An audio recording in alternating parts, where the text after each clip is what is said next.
Hello, friends, and welcome to the Exams Made Simple. And we are back again with the Hindu Complete Newspaper Analysis for 28th of November 2018. तो 28 नवंबर 2018 का news analysis शुरू करेंगे अपन लोग. And before we start, these are the questions for you. Which of the following cities is the venue of first ever India Russia strategic economic dialogue. तो India और Russia के बीच में पहला स्ट्रेटेजिक इकोनॉमिक डायलॉग होगा. वो कहाँ पर होगा? Saint Petersburg, Bengaluru, New Delhi या Moscow. Second question is, which state government has came out with lexicons for 21 tribal languages to preserve vanishing native languages in the state? Options are Tamil Nadu, Kerala, Karnataka या Odisha. Third question is, India's first ever autism township will come in which of the following Indian states? India's first ever autism township will come in which of the following states? Options are West Bengal, Odisha, Punjab या Assam. So these are the three questions for you today. Please do try to answer these questions in the comment section below. Now the second most important thing which I want to tell you, that today is the election in many states. Elections शुरू होने वाले, specially Madhya Pradesh की बात मैं कर रहा हूँ. So those who belong to Madhya Pradesh, please do exercise your right to vote. अपना राइट टू वोट ज़रूर एक्सरसाइज करें, but do not vote for any one means without having any knowledge. Do read about them. Firstly, do read about them, their assets, their criminal cases, their record, what studies they have undertook. Okay, so please do find out that in the one app is there, or one website was there, my neta. Okay, so my Neta में आप जाके एक बार अपने constituency के पूरे जितने भी politicians हैं उनके बारे में ज़रूर पढ़ें, and then only vote. Okay, don't go for a party, don't go for a face, और don't go for a personality cult. Please उसको वोट करिए जो आपकी कंस्टिट्यूएंसी के लिए बेस्ट ऑप्शन होगा. Okay, so please do read about them. Right to vote should be exercised with full knowledge, with full rationality, and with full information and intelligence. Okay, so इसको waste मत करिएगा, but please do vote. That is the most important thing. So this is what I wanted to tell you. Let's start with the news analysis, friends. आप मेरे साथ move कर सकते हैं. Start with the digital और physical format. If you have of the newspaper, please open that with me. तो front page में सबसे इंपॉर्टेंट न्यूज़ है वो है उर्जित पटेल का इंटरव्यू लिया गया. उसमें उन्होंने बहुत सारी चीज़ें बोली, and the most important thing which he said is that central bank, that is the Reserve Bank of India, needs autonomy. Okay, so there should be no interference with the autonomy in several cases. This is what the RBI governor has said. Now what are the issues? क्या उर्जित पटेल ने उठाई कि autonomy over the depositors interest is non negotiable. जो depositors के interest हैं या interest rate, जो भी चीज़ें हैं, फॉर एग्जांपल जो मनी डिपॉजिट की जाती है उसमें जो ऑटोनॉमी है आरबीआई की, उस वो नॉन निगोशिएबल है. मींस वो गवर्नमेंट इन्फ्लुएंस ना करे, गवर्नमेंट उसमें इंटरफेयर ना करे. तो कि डिपॉजिटर्स के रेट क्या होने चाहिए, डिपॉजिशन का रेट क्या होना चाहिए, आप किस में इंटरेस्ट प्रोवाइड कर रहे हो. So all these things should be non negotiable, and it should be the exclusive domain of RBI. Second is that monetary policy should be the exclusive domain of RBI. This is what RBI governor is saying. Monetary policy means जो inflation और deflation से लड़ने के लिए measures लिए जाते हैं. अगर इन्फ्लेशन ज़्यादा हो तो जो चीज़ें की जाती हैं, इन्फ्लेशन कम हो तो जो चीज़ें की जाती हैं, that should be the exclusive domain of RBI. This is what the governor is saying. Third is a very important point, very very very important point. एक इंपॉर्टेंट कंसेप्ट भी है कि आरबीआई या जो भी सेंट्रल बैंक्स होते हैं उनको अपनी ट्रिपल ए रेटिंग मेंटेन करनी पड़ती है. तो क्या होता है कि इन बैंक्स की भी रेटिंग होती है, सेंट्रल बैंक्स की भी रेटिंग होती है. तो आरबीआई की भी एक रेटिंग है, एंड आरबीआई की जो रेटिंग है वो ट्रिपल ए रेटिंग है, एंड ट्रिपल ए रेटिंग ज़रूरी है आपको होना. Okay, so this is what very important fact is that central banks की रेटिंग ट्रिपल ए होनी ज़रूरी है, एंड वो आपके कैश रिजर्व से ही होगी. तो आरबीआई का ये कहना है कि please let us maintain a cash reserve, let us maintain a reserve, because that is critical for maintaining triple A rating. तो triple A rating non negotiable है, एंड वो मेंटेन करने के लिए हमको कैश की ज़रूरत पड़ेगी, हमको रिजर्व्स की ज़रूरत पड़ेगी.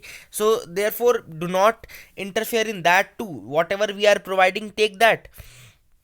Now, the next point which RBI governor said is that we are obligated to follow the Basel 3 norms. Okay, तो हम obligated हैं Basel 3 norms follow करने के लिए, and he also said that many more answers will be given.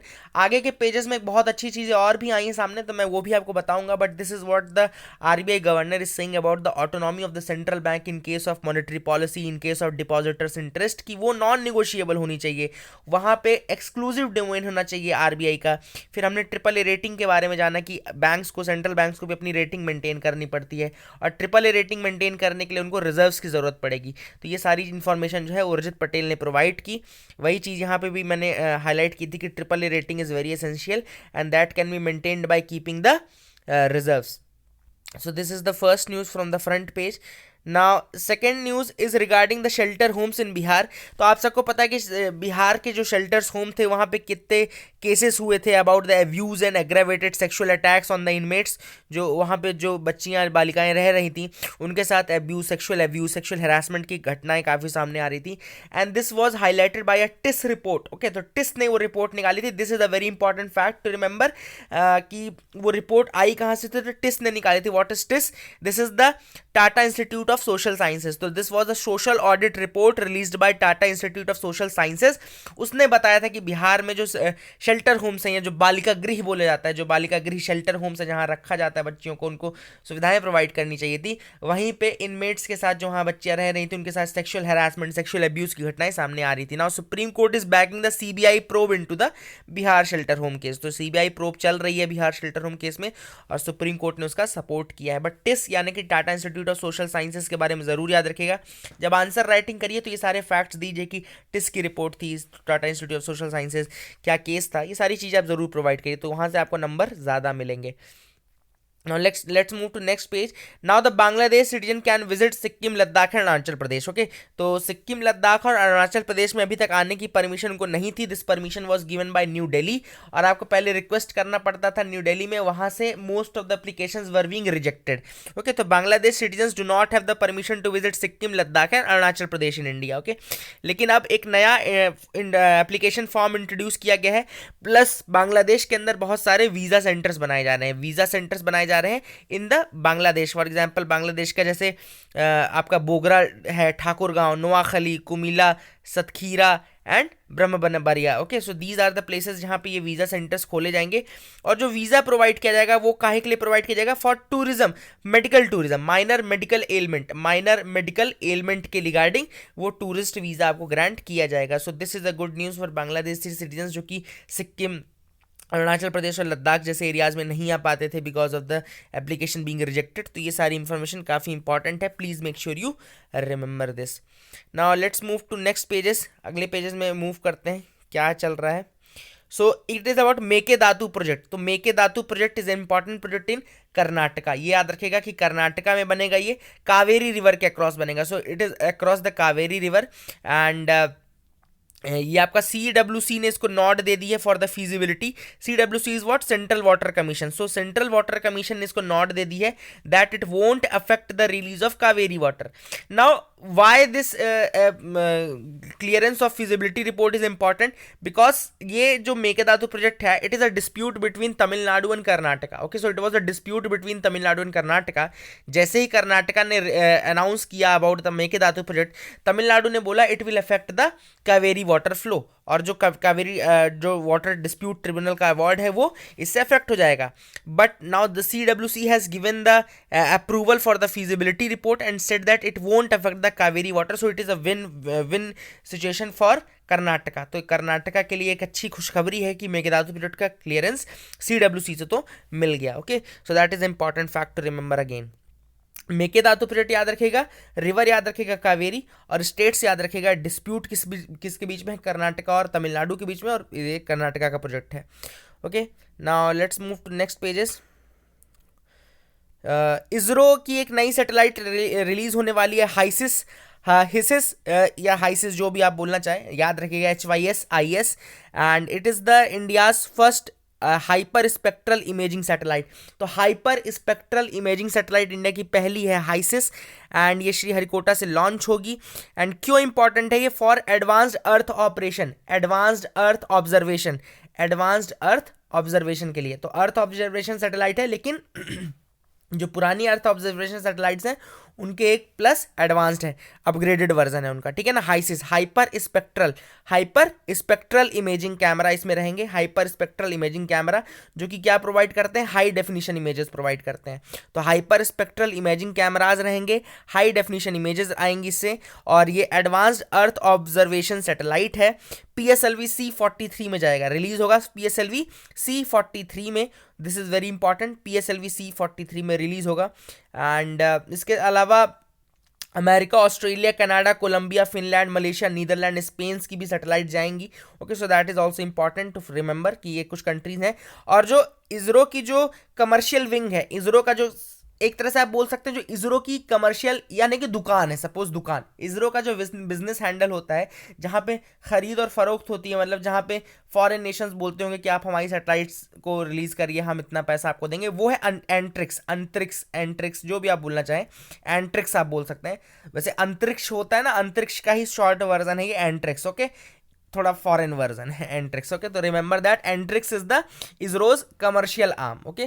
So that is very important to remember again, ये भी important facts था। हाइसिस के बारे में याद रखिएगा, India's first hyper spectral imaging satellite PSLV C43 से रिलीज होगा, ओके। इसके साथ अलग से 31 सैटेलाइट्स जाएंगी, ओके। तो ये सारे फैक्ट्स बहुत इंपॉर्टेंट थे, आई होप आपको क्लियरेंस मिल गया होगा। Now let's move to the editorial section. The first editorial is regarding the extent of damage caused by the cyclone Gaj in Tamil Nadu. Cyclone Gaj ने कितनी तबाही मचाई उसके बारे में था. So this editorial highlights that the economic devastation can be compared with the tsunami of 2004. इतना ज़्यादा economic devastation हुआ कि इसको आप 2004 की सुनामी के बराबर कंपेयर कर सकते हो. This is the first fact which the author is giving. Second fact is that the cyclone has left 3.7 lakh people homeless and it has completely ruined their farms, destroyed 60 to 80% of the coconut trees in the area. 60 से 80% के coconut trees, 3.7 lakh people were homeless and it has completely ruined their farms also. So this is the extent of damage caused by the cyclone, and the editorial highlights the need of effective administrative measures to ensure rehabilitation.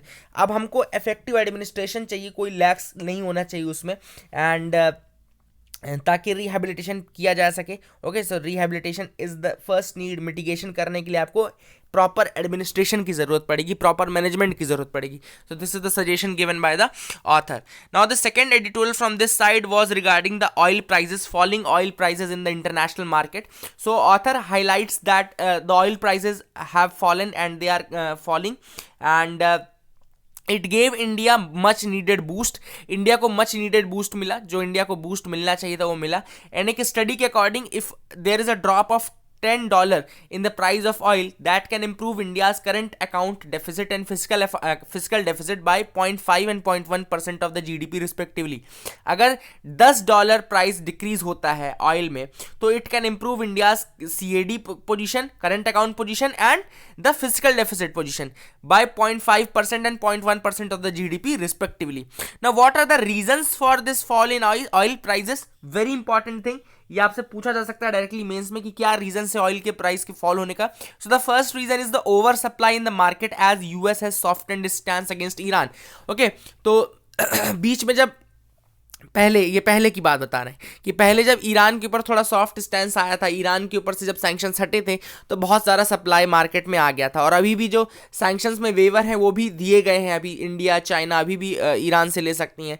So this is the first reason. Second is that US has become one of the largest producer of crude oil in the world with the boom in shale production. Shale gas का जो production हुआ उसके बाद US बहुत ज़्यादा produce करने लगा और बहुत ज़्यादा सप्लाई करने लगा. थर्ड इज दैट चाइना जब स्लो हुआ तो it was a worrying fact that कि अब उसकी डिमांड घट जाएगी, ऑयल की डिमांड घट जाएगी जब चाइना बीच में थोड़ा स्लो ग्रोथ करने लगा.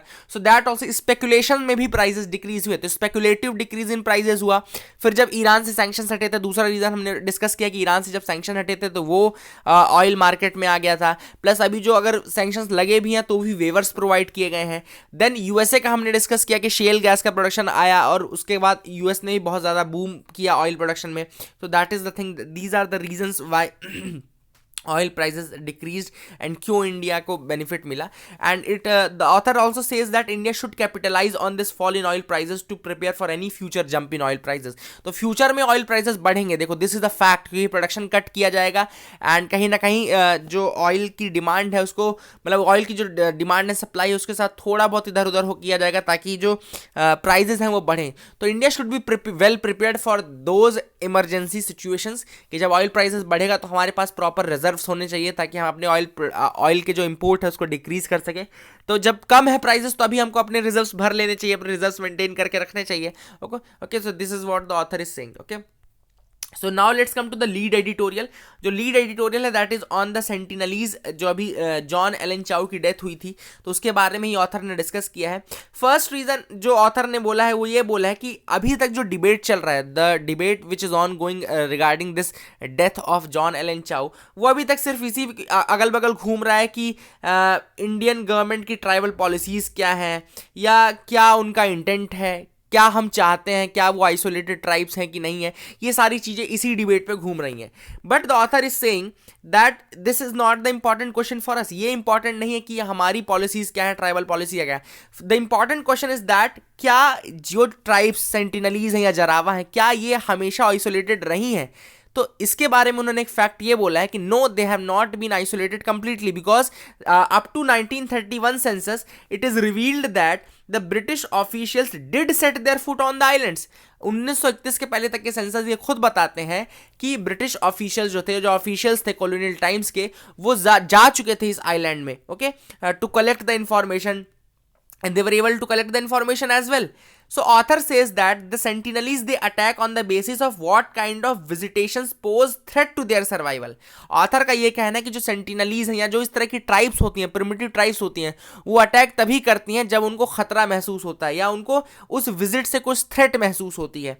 And they are able to distinguish between what is harmful for them, which visit is harmful for them and which visit is useful for them. तो ऑथर का कहना है कि इनको ये पता रहता है कि कौन सी विजिट उनके लिए हार्मफुल है एंड कौन सा विजिट उनके लिए फ्रूटफुल है, क्योंकि उनका इंटरेक्शन पहले हो चुका है। This is what the author is saying.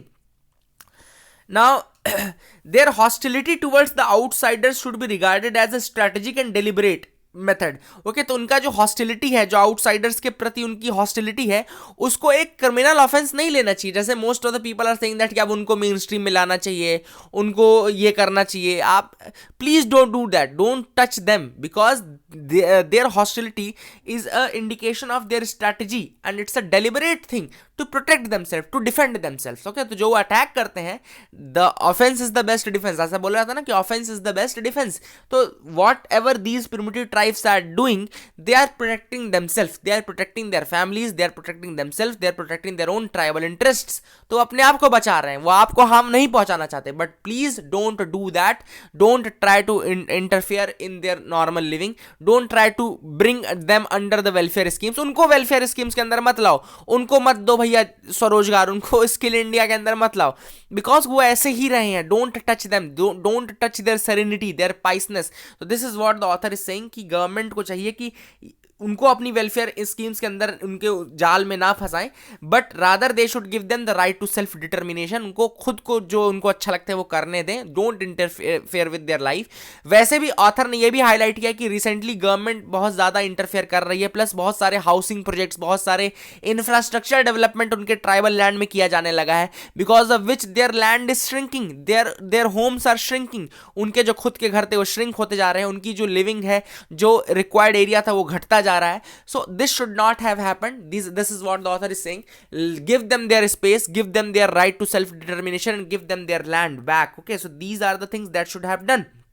And जो कंटिन्यूसली जो डेवलपमेंटल प्रोजेक्ट चल रहे हैं वो नहीं होने चाहिए, because these are the PVTGs, these are the primitively particularly vulnerable tribal groups, बहुत ज़्यादा वल्नरेबल ट्राइबल ग्रुप्स हैं। और अगर आप उनके लैंड में आप इंफ्रास्ट्रक्चर प्रोजेक्ट ले जाते हो, उनके लैंड में आप इस तरह के डेवलपमेंटल प्रोजेक्ट ले जाते हो, तो कहीं ना कहीं आप उनका जो राइट टू लिविंग है उसके साथ आप छेड़खानी कर रहे हो, उसके साथ आप हरासमेंट कर रहे हो। So don't do that, okay, let them live, let them have a sustainable future as well. हमारे जैसे जितना हम सस्टेनेबल डेवलपमेंट चाहते हैं, वैसे उनका भी सस्टेनेबल डेवलपमेंट होना चाहिए, उनकी भी प्रोजिनीज आने वाली रहनी चाहिए। उनका लैंड मत लो, उनको एक्सटिंग्विश, उनको इस तरीके से वैनिश मत करो। This is what the author is saying.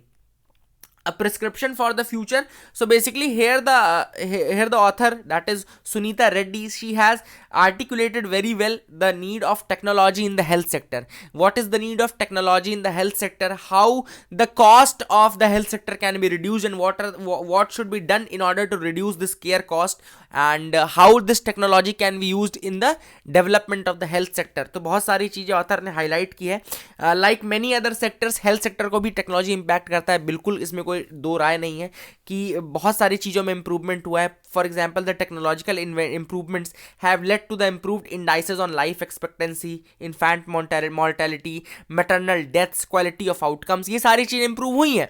जैसे कि हम जानते हैं कि अगर जब बच्चा पैदा होता है या जब प्रेगनेंसी का टाइम आता है, तो अगर आप किसी हॉस्पिटल में जाके मेडिकल फैसिलिटीज़ लेके आप वो डिलीवरी करें तो वहाँ आपको ज़्यादा फायदा होगा. गवर्नमेंट की स्कीम्स का बेनिफिट भी मिलेगा, प्लस वहाँ पे ज़्यादा स्पेशलिस्ट डॉक्टर रहेंगे, ज़्यादा अच्छी सुविधाएं रहेंगी, तो ज़्यादा चांसेस है कि वहाँ पे बच्चे सर्वाइव कर पाएँ. बजाय इसके कि गाँव में जैसे पहले होता था ना कि अलग तरीके से कोई एक स्पेशलिस्ट वुमेन आती थी और फिर वो नॉन क्लिनिकल मेथड्स के थ्रू आपकी डिलीवरी करवाएं. तो इससे ज़्यादा बेटर है कि आप किसी रजिस्टर्ड हेल्थ सेंटर में जाके डिलीवरी करवाएं. तो ये टेक्नोलॉजी का ही इम्प्रूवमेंट है. ये नई टेक्नोलॉजीज जो आ रही हैं उनके कारण ही ये सारी चीज़ें हो पाई हैं कि आप बच्चे पैदा होते ही उनको पता चल जाता है कि कितना इसको बाइलिरूबिन कितना है, जॉन्डिस तो नहीं. ये सारी चीज़ें पता चल जाती हैं टेक्नोलॉजी के कारण ही. नहीं तो गाँव में तो पता भी नहीं चलता, कई बच्चे ऐसे ही मर जाते हैं. तो ये सारी चीजें टेक्नोलॉजी के कारण फिजिबल हो पाई हैं. नाउ दो चीजें पे ज्यादा ध्यान दिया ऑथर ने. पहला information technology and second is the biotechnology. There are two arms of this technology. पहली ICT, information and communication technology, computers का यूज जिसमें होता है. दूसरा है आपका biotechnology. These are the twin engines that have the potential to transform the care delivery. This is what the author is saying. These are the twin engines. ये दो engine ऐसे हैं जो कि ट्रांसफॉर्म कर सकते हैं हेल्थ सेक्टर को. And she has given various examples also. यार ये इंपॉर्टेंट है आपके लिए, आप जरूर लिखेगा जब भी आपसे पूछा जाए कि what is the impact of technology in the health sector. For example a question comes in the mains examination, what is the impact of technology in the health sector. Cite examples, cite instances. तो वहां पे आप लिखेंगे कि telemedicine. First is the telemedicine. तो telemedicine क्या है? जैसे कोई ऐसा एरिया है जहां पे आप नहीं जा सकते, नहीं पहुंच सकते, तो आप क्या कर सकते हैं, कम्युनिटी सर्विस सेंटर के थ्रू आप वहां पे ऑनलाइन वीडियो कॉन्फ्रेंसिंग के थ्रू टेलीमेडिसिन प्रोवाइड कर सकते हैं in the remotest parts of the countries. Second is the use of artificial intelligence. Artificial intelligence का यूज कर सकते हैं for preventive and predictive health cares. Okay, तो प्रिवेंटिव और प्रिडिक्टिव हेल्थ केयर्स में आप आर्टिफिशियल इंटेलिजेंस का यूज कर सकते हैं. देन हमने एक और एग्जाम्पल इसमें नहीं लिखा है लेकिन नैनो टेक्नोलॉजी का यूज किया जाने लगा है for drug delivery. Nano technology का यूज किया जा रहा है ड्रग डिलीवरी के लिए. फॉर एग्जांपल अगर बॉडी के अंदर कोई दवाई डालनी है आपको, तो आप उसमें नैनोटेक का यूज कर सकते हैं in order to inject that medicine.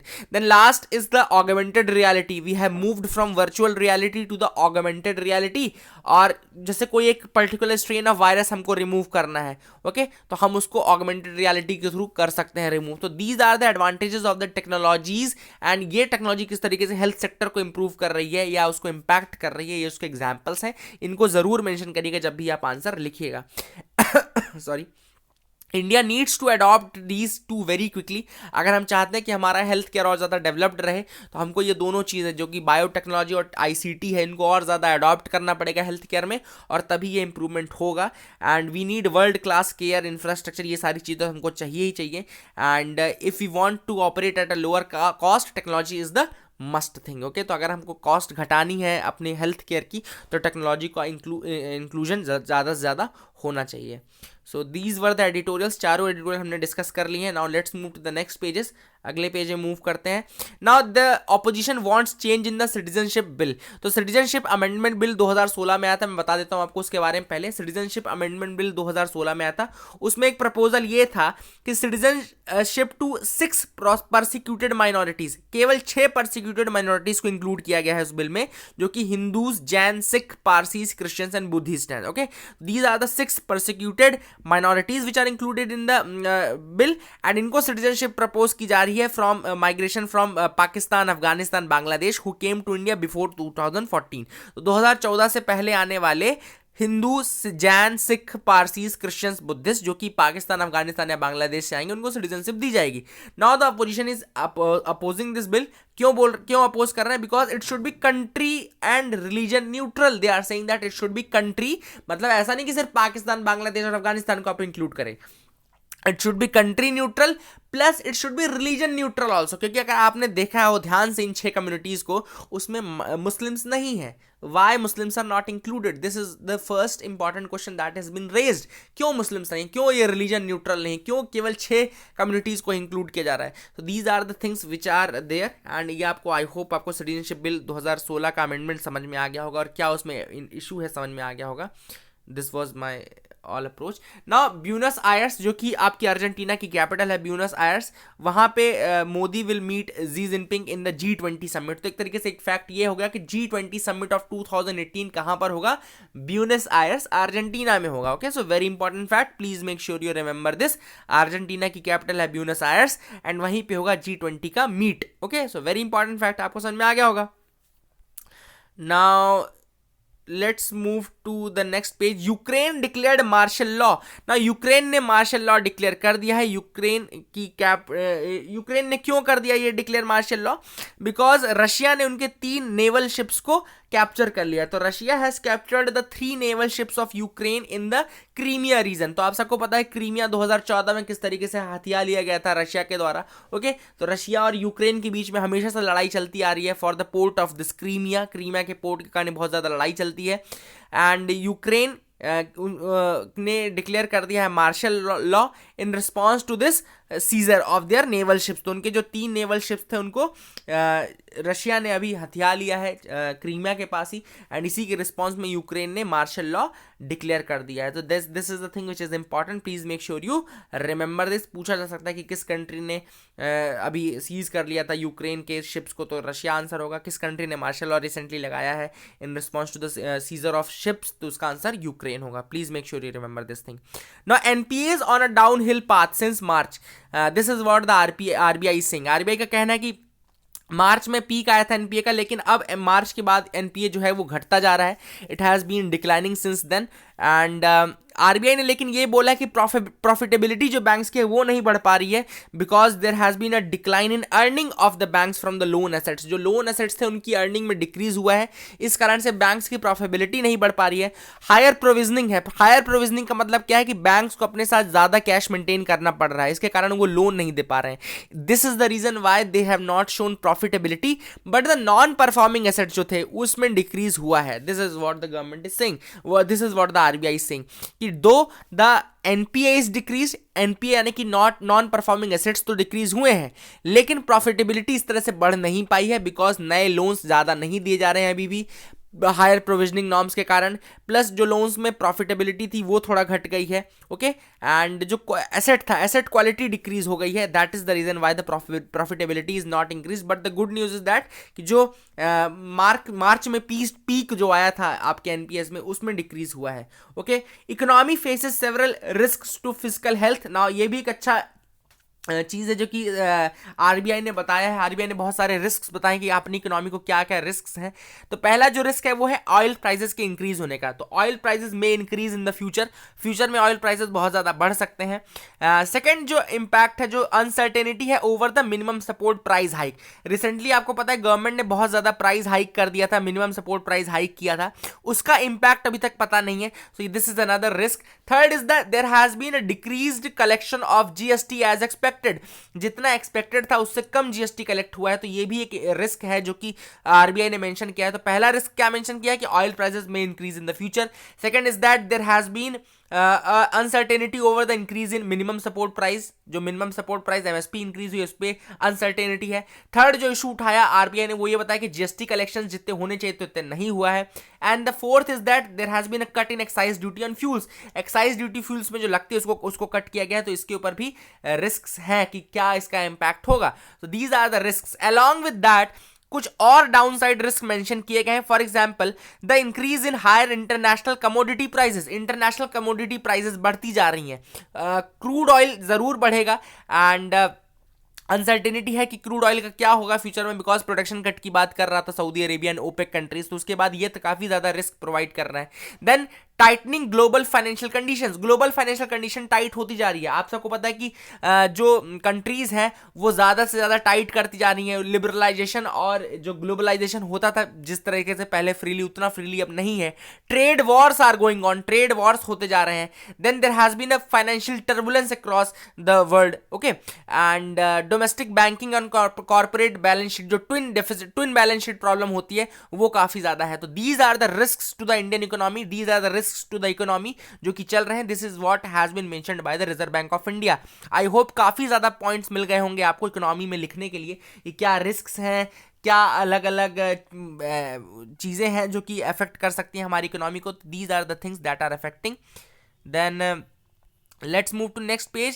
India seeks to end 43 year wait, and ये है हॉकी मेंस वर्ल्ड कप जो कि उड़ीसा में स्टार्ट हुआ है 2018 का। तो याद रखिएगा hockey men's world cup Odisha में स्टार्ट हुआ है in the city of Bhubaneswar, and जो मैस्कट है वो ओली है। तो उड़ीसा में जो चीजें होती हैं उसके मैस्कट ओली ही रहते हैं, okay, and Olly is the mascot. And remember that the men's world cup 2018 is going on in Odisha, okay. So that is the thing which we should have learn, and हमको याद रहेगा, ओके। सो लास्ट पेज में new आ जाते हैं 18 page में। The iron man comes to India, so it is the iron man contest. जो आयरन मैन की बात मैंने कल की थी, 70.3 रेस होती है। 70.3 इज द डिस्टेंस जो कि माइल्स में होता है, वो बताता है। 70.3 क्या है? 70.3 is the distance travelled in miles, okay. तो ये बहुत इंपॉर्टेंट याद रखिएगा, यूपीएससी क्वेश्चन अगर पूछेगा तो पूछेगा कि what is 70.3 in iron man 70.3। तो वहां पे ऑप्शंस क्या रहेंगे? Distance in kilometre, distance in metre, distance in miles, distance in nautical miles, इस तरीके से कुछ भी दे सकता है। तो यहां पे याद रखिएगा it is the distance in miles, okay. And 127th iron man competition जो कि इंडिया के गोवा में होगा। इंडिया के गोवा में 127th आयरन मैन कॉम्पिटिशन होगा। Very very very important fact, please make sure you remember this, please make sure you remember this. Iron man 70.3 अक्टूबर 20 2019 में होगा। कहां पर होगा? गोवा में होगा, okay. Now playback singer Mohammed Aziz is dead. तो मोहम्मद अजीज याद रखिएगा, he was a veteran playback singer. NASA के इनसाइट मिशन की बात हमने की थी कल मैंने बताया था कि इनसाइट के बारे में कि मार्स के ऊपर एक रोबोट लैंड किया जाएगा और उसके बाद वो ट्रेमर्स को स्टडी करेगा, वहाँ के इंटरनल जो चीज़ें हैं उनको पढ़ने की कोशिश करेगा, उसकी फॉर्मेशन के बारे में जानने की कोशिश करेगा। तो नासा का इनसाइट मिशन याद रखेगा फॉर मार्स। एंड इसके पहले क्यूरियोसिटी रोवर 2012 में गया था, क्यूरियोसिटी रोवर इन 2012। तो that was also regarding this Mars only. तो ये सारी चीज़ें, सारे फैक्ट्स आप याद रखेगा। That is it for the day friends. I hope you like that video. Please do like and subscribe. And ये सिनेमास टुमारो, अच्छा कल रोबोट रिलीज होने वाली है, ओके। सो आप ये भी देख सकते हैं, अच्छी मूवी होगी, okay. So that is it friends. I hope you like that video. Please do like and subscribe. Thank you and have a nice day.